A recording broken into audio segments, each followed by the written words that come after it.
that we started in the previous class, and this was about इसमें हम हैसप और GMPs को डिस्कस कर रहे थे इनिशियली, और यहाँ पे गाइडलाइंस को लेके थोड़ी सी डिस्कशन हुई थी. What are the guidelines and the guidance क्या है? This is actually the necessary support which is being provided to the food producer, and this support is being provided to the food producer to facilitate its production facility and its production, overall production, and this guidance that may be provided by the governmental agencies or sorry, actually में हम ये कह सकते हैं कि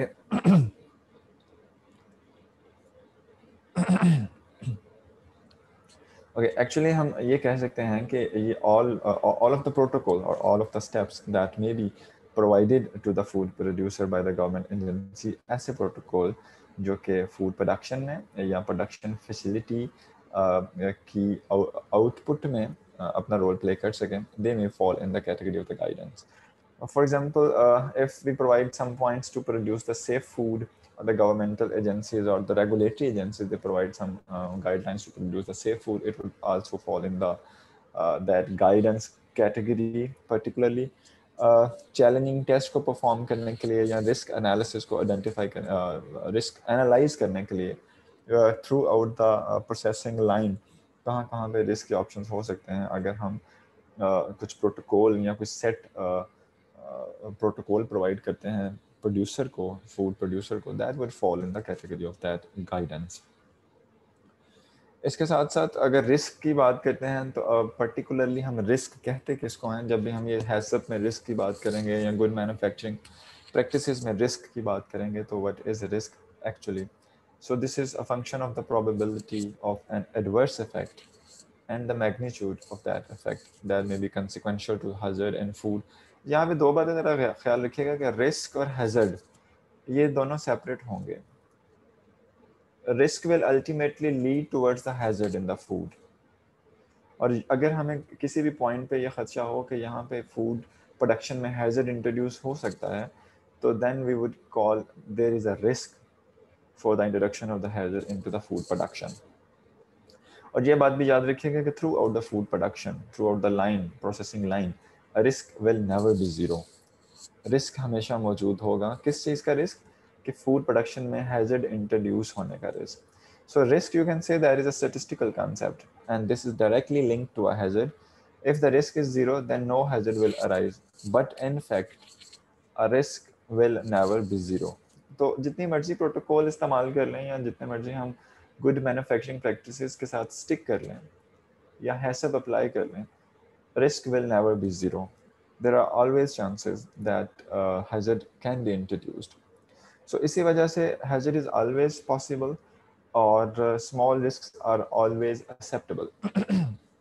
बिल्कुल उसी तरह से इसकी एक बड़ी ही जेनेरिक एग्जांपल मेरे जहन में आ रही है कि जो हमारे पास पैकेज्ड फूड आती हैं या इवन जो प्रोसेस्ड वाटर आता है, इसमें इसमें डेफिनेटली हम माइक्रो ऑर्गेनिजम्स का जो लेवल है जिसके अंदर जो प्रेजेंट माइक्रो ऑर्गेनिज्म है उनको ज़ीरो नहीं कर सकते प्रोसेस्ड फूड के अंदर, लेकिन उनकी एक लिमिट सेट की है हमने कि इस लिमिट तक एक्सेप्टेबल हैं, यानी कि small risk is acceptable.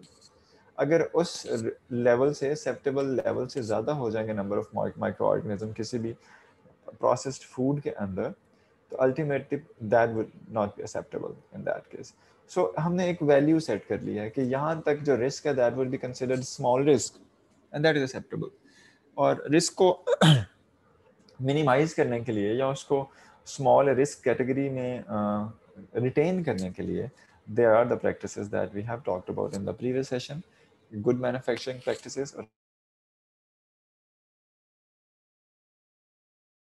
they are there to reduce the risk throughout the processing of the food. And if the risk is reduced, it means that the introduction of the hazard that would also be reduced. So ये risk. उसके बाद आगे अगर हम GMP पे move करते हैं तो GMP को हम collectively कैसे define करेंगे? We would define it like all the basic preventive activities that are required to produce food under acceptable and hygienic conditions. कोई भी फूड प्रोडक्शन फैसिलिटी हो उसकी मैन्युफैक्चरिंग प्रैक्टिसेस जो हैं वो वेरी कर सकती हैं from specific food production item to item. If there is a dairy product, GMPs थोड़ा vary करेंगी. If there is something else, GMPs vary करेंगी. But GMPs को collectively हम define करेंगे. These are all the basic preventive activities or preventive requirements that are required to produce the food under acceptable and hygienic conditions. And if the hygienic conditions are being fulfilled, food is being produced under acceptable risk levels, then we can say that GMPs are being followed. और इसके साथ जितनी भी regulatory agencies हैं ये इन्हीं GMPs को food product to product monitor करती हैं और उसको उसी की बेस पे फिर सर्टिफिकेशन जो है वो इशू की जाती है. So GMPs are the rules they are based on the practical experience over a long period of time, and they may include the attention to environmental condition. So in general we can say that the GMPs they may vary from time to time, and they because they are dependent upon the experience and they may be evolved with the time period. तो इसी वजह से हो सकता है कि अगर हम इनिशियली जब ये फूड प्रोडक्शन इंडस्ट्रियल लेवल पे स्टार्ट हुई तो वहाँ उस टाइम पे अगर जीएमपीज को कंपेयर करें आज के जीएमपीज के साथ तो हमें लगे कि उस टाइम पे manufacturing practices they were not evolved, they were not too strict, but today they are very strict, and we are following very strict hygienic and good manufacturing practices. इसके साथ साथ एनवायरमेंटल कंडीशंस की base पे भी manufacturing practices जो हैं वो very कर सकती हैं. अब ये एनवायरमेंटल कंडीशंस की जब बात आएगी तो मैं फिर इसमें वाटर फैसिलिटीज़ की एग्जांपल दूंगा कि जितना भी मिनरल वाटर मार्केट में पैकेज होके आ रहा है इट डिपेंड्स कि हम इसका रॉ सोर्स क्या है. फॉर एग्जांपल अगर पाकिस्तान में बात करें तो बड़े फेमस किस्म के जो वाटर प्लांट हैं ये लाहौर की विसिनिटी में प्रेजेंट हैं. फॉर एग्जांपल शेखुपुरा है या इवन शायद कसूर के एरिया में मल्टी नेशनल कंपनीज जिनको ऑपरेट कर रही हैं, they are welling the water. पानी को ज़मीन से लिया जा रहा है, उसके बाद उसकी प्रोसेसिंग की जाती है. नाउ इट डिपेंड्स कि जो वाटर जो ग्राउंड वाटर है उसकी क्या क्वालिटी है. उस क्वालिटी की बेस पे बेसिकली मैन्युफैक्चरिंग प्रैक्टिसेस जो है वो डिफाइन होंगी. अगर किसी ऐसी जगह पे वाटर प्लांट है जहाँ पे ग्राउंड वाटर क्वालिटी बहुत अच्छी है तो इस केस में मैन्युफैक्चरिंग प्रैक्टिसेस डिफरेंट होंगी. अगर किसी जगह पे वाटर प्लांट ऐसा है जहाँ पे वाटर इज कंटेमिनेटेड और the ground water is contaminated तो यहाँ पे मैन्युफैक्चरिंग प्रैक्टिसेस डिफरेंट होंगी. So we can say that manufacturing practices they may vary with environment to environment. इसी बात को एक कंपनी मार्केट में वाटर सेल करती है, स्लोगन उनका ये है बिकॉज उनका प्लांट जो है वो शायद कहीं हिली एरिया में है तो वो इस बात को कैश करते हैं कि हमारा जो वाटर क्वालिटी है दैट इज़ वेरी फाइन. तो मैं सिर्फ ये आपका पॉइंट क्लियर करना चाह रहा हूँ कि गुड मैन्युफैक्चरिंग प्रैक्टिसेस जो हैं these are actually the preventive activities and they may be evolved with the passage of time and they may be different from environmental conditions depending upon the environmental conditions. Sir yes sir ये जो water है उसके लिए जो check करने के लिए वो मीटर होता है जिसके अंदर मिनरल्स कंटेंट चेक करते हैं, तो उसमें अगर मिनरल कंटेंट 200 से लोअर आ रहा हो तो मतलब उस पानी को एप्लीकेबल समझा जाता है कि मतलब ये पीने के काबिल है. तो सर उससे क्या मुराद होता है, वो किस चीज की रीडिंग दे रहा होता है? वो TDS मेजरमेंट होती है total dissolve yes salts sir. की. और वो एक छोटा सा मीटर मिलता है मार्केट में 300-400 रुपए का मिल जाता है. और जो यस. ड्रिंकेबल वाटर है उसके बारे में कंसिडर ये किया जाता है कि उसमें टोटल डिजॉल्व सॉल्ट्स हैं they should be around 150. if they are more than 150 they may have adverse effects. तो उसमें वो नॉर्मली लोग करते हैं लेकिन TDS जो है ठीक है, TDS is a good way to estimate that how many dissolved salts are present into the water. लेकिन TDS हमें ये नहीं बताता कि सॉल्ट किस टाइप का है. फॉर एग्जांपल उसमें कुछ हैवी मेटल का सॉल्ट है या कोई लेस टॉक्सिक सॉल्ट है. But yes at household level this is good. We yes sir, can फिर यूज वो दैट. रीडिंग हाँ रीडिंग ही बता रहा होता है वी कैन वो यूज तो. That TDS meter. वो बता देता है, एक एस्टिमेट दे देता है. उसमें आप घर में एक्सपेरिमेंट भी करके देख सकते हैं. अगर एक pH मीटर ले लें पोर्टेबल 700-800 का वो आ जाएगा, कोई 300-400 का.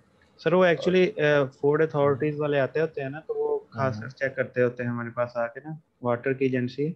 तो वो यही चीज चेक कर रहे होते हैं। उसके अलावा तो जिन्होंने कभी चेक किए या वाटर प्लांट की हाँ, हाइजेनिक वो इसलिए होता है, फैसिलिटी। वो इसलिए होता है कि जो आर ओ प्लांट्स लोगों ने आजकल लगाए हैं, ये मार्केट में हमें नज़र आते हैं, लोगों ने घरों में भी लगाए हैं। तो आर ओ प्लांट जो है वो रिवर्स ऑस्मोसिस करता है और उसके बाद आपको TDS लेवल मेंटेन करना पड़ता है। अगर वो मेंटेन ना हो तो पानी का जायका जो है वो कड़वा भी होता है और कुछ इस तरह का।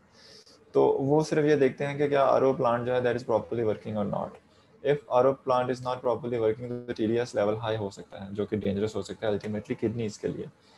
तो ये normal, this is not a big deal, ये घरों में भी किया जा सकता है। पीएच मीटर में पीएच बताता है कि इसकी पीएच कितनी है पानी की, वो आप देख लेंगे रिक्वायर्ड पीएच कितनी है, अराउंड न्यूट्रल। इसके साथ साथ उसका TDS लेवल ड्रिंकिंग वाटर के लिए 150 टू 170 की रेंज में रिकमेंडेड है, less than pH I think 200। तो 6.5 टू 8.5 होता yes you are right, around neutral. है। यस। उसमें उसमें कुछ मेडिकल कंडीशंस में अल्कलाइन पीएच जो है वो रिकमेंड की जाती है। बहुत सारी कंपनीज मार्केट में ऐसी हैं जो कि अल्कलाइन वाटर भी सेल कर रही हैं।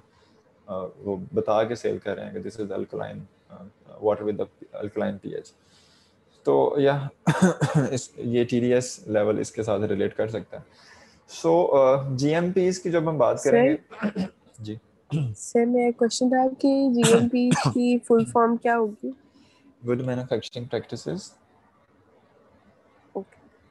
कम ऑन, पिछली क्लास है, इसको बार बार इसकी बात कर रहे हैं, बार बार बोल रहा हूँ मैं इसी वर्ड को। So the GMP that would cover actually the usage of suitable equipment as well as the correct operation of the equipment. इसी बात को कंटिन्यू करते हैं जो अभी हम आर ओ प्लांट्स या रिवर्स ऑस्मोसिस प्लांट्स की बात कर रहे थे। तो फर्स्ट ऑफ ऑल तो ये होना चाहिए कि जो आर ओ प्लांट है that should be suitable to to purify the water. अच्छा, अब सूटेबल इक्विपमेंट ले लिया है किसी ने, लेकिन उस इक्विपमेंट को प्रॉपरली ऑपरेट करना नहीं आ रहा। आरओ प्लांट के अंदर दो टैप्स होती हैं, एक ऑस्मोसिस वाटर होता है, दूसरा टैप वाटर होता है। तो इनकी क्वांटिटी मिक्स करना होती है ताकि TDS लेवल जो है वो मेंटेन हो सके। लेकिन बहुत सारे घरों में आरओ प्लांट लगा लिया जाता है और उसमें सिर्फ एक टैप को यूज़ किया जाता है, जो कि अल्टीमेटली डेंजरस हो सकता है। सो जब भी हम GMPs की या गुड मैन्युफैक्चरिंग प्रैक्टिसेस की बात करेंगे तो इसके साथ साथ जो रिलेट करेंगे दो चीज़ें, एक तो ये है कि कंपनी या इंडस्ट्री उसके पास क्या सूटेबल इक्विपमेंट है कि वो सारी की सारी गाइडलाइंस को फॉलो कर सके। Yes, if they have the suitable equipment तो क्या उनके पास सूटेबल ऑपरेटर या ट्रेंड ऑपरेटर्स मौजूद हैं जो कि इस इक्विपमेंट को ऑपरेट कर सकें और अल्टीमेटली मैन्युफैक्चरिंग प्रैक्टिसेस या गाइडलाइंस को फोकस करते हुए are they able to produce the food according to the quality standards? Yes, Moise.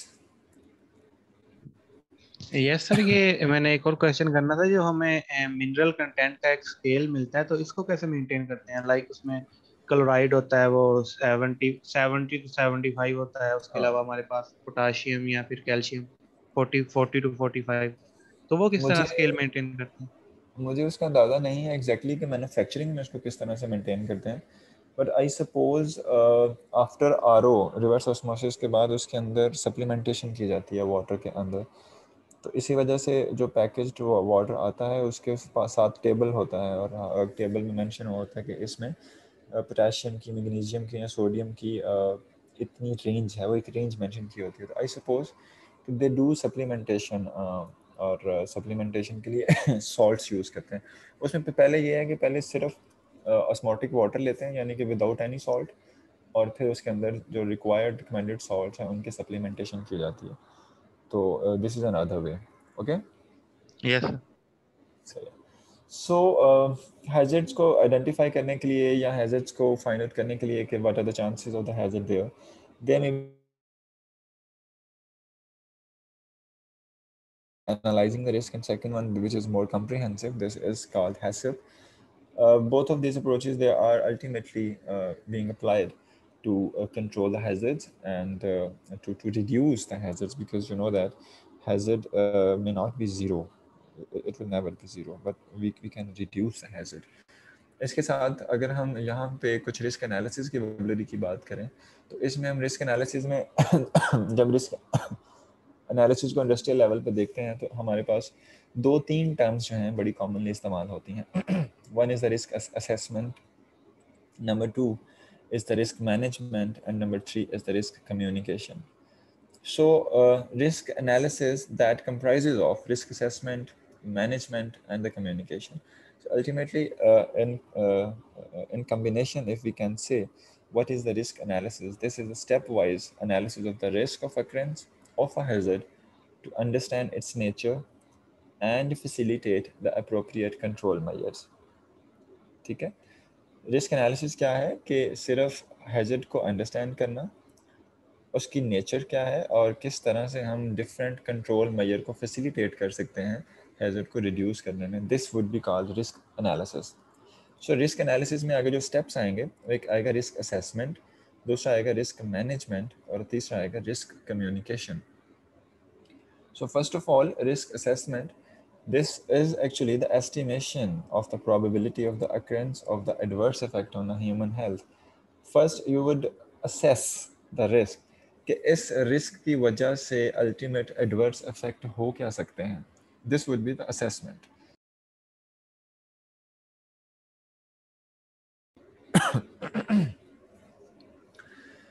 Risk assessment generally अगर हमारे पास कोई भी पॉइंट है या फूड प्रोसेसिंग में, if we have doubt that there may be the risk, so first step क्या होगा कि हम यहाँ पे रिस्क की एस्टिमेशन या असेसमेंट करेंगे. फॉर एग्जांपल अगर इस पॉइंट पे या फूड प्रोडक्शन के किसी स्पेसिफिक यूनिट में रिस्क अपीयर हो सकता है तो उस रिस्क के क्या एडवर्स इफेक्ट हो सकते हैं.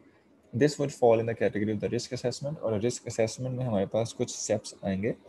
एक स्टेप होगा हैजर्ड आइडेंटिफिकेशन, दूसरा स्टेप होगा एक्सपोजर असेसमेंट और तीसरा स्टेप होगा dose response assessment and the fourth step that would be risk characterization. तीन चीज़ें थोड़ी सी कॉम्प्लिकेटेड हो रही हैं लेकिन इनको अगर आप स्टेप बाय स्टेप समझते जाएं तो ये इतनी मुश्किल नहीं रहेंगी. मैं फिर से थोड़ा सा रिकॉल करवाने की कोशिश करता हूँ आपको कि हमने अभी तक देखा है रिस्क एनालाइज कैसे करना है, और रिस्क एनालिसिस के हमने देखी हैं 3 कैटेगरीज हमारे पास हो सकती हैं या 3 स्टेप्स हो सकते हैं. एक है रिस्क को असेसमेंट रिस्क की करना, असेसमेंट के बाद रिस्क को मैनेज करना कि नाउ इसको हमने मैनेज कैसे करना है कि रिड्यूस करना है, रिड्यूस डाउन करना है.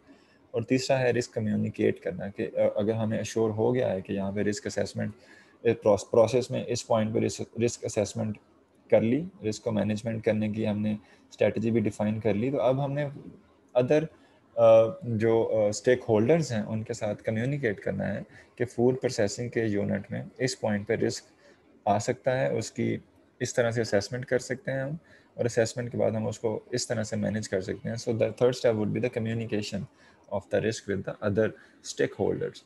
अब हम जब रिस्क असेसमेंट को, अब हम इन तीनों को, ये जो तीनों हैं यहाँ पे risk assessment, management and communication, इन तीनों को अगर सेपरेट देखते हैं तो सेपरेट हमारे पास रिस्क असेसमेंट जो है actually this is the estimation of the probability of the occurrence of any adverse effect on the human health. तो इसको रिस्क को असेस करने के हमारे पास 4 स्टेप्स आएंगे, इंपॉर्टेंट स्टेप. अब फूड प्रोडक्शन हो रही है, फॉर एग्जांपल डेयरी प्रोडक्ट है, दूध आ रहा है, दूध की प्रोसेसिंग हो रही है और पैक हो रहा है. तो इस पूरे प्रोसेस के दौरान हम फाइंड आउट करेंगे कि कहाँ कहाँ पे हैजर्ड आइडेंटिफाई हो सकता है, किन जगहों पे एक्सपोजर हो सकता है हैजर्ड का. पूरी पाइपलाइन है या पूरे हमारे पास प्रोसेसिंग यूनिट है, मिल्क जो है वो टैंकर से पास करके अल्टीमेटली वो पैकेज्ड बॉक्स तक जा रहा है. तो किस किस जगह पे हमारे पास रिस्क एक्सपोजर के चांसेस हैं और कहाँ पे हमारे पास जो डोज रिस्पॉन्स क्वांटिटी है ये इंक्रीज़ और डिक्रीज़ की जा सकती है. यानी कि डोज बेस्ड रिस्पॉन्स असेसमेंट भी करनी पड़ेगी हमें. और ultimately depending upon all these steps we would characterize the risk कि हम रिस्क को आइडेंटिफाई करके उसको डिफाइन करेंगे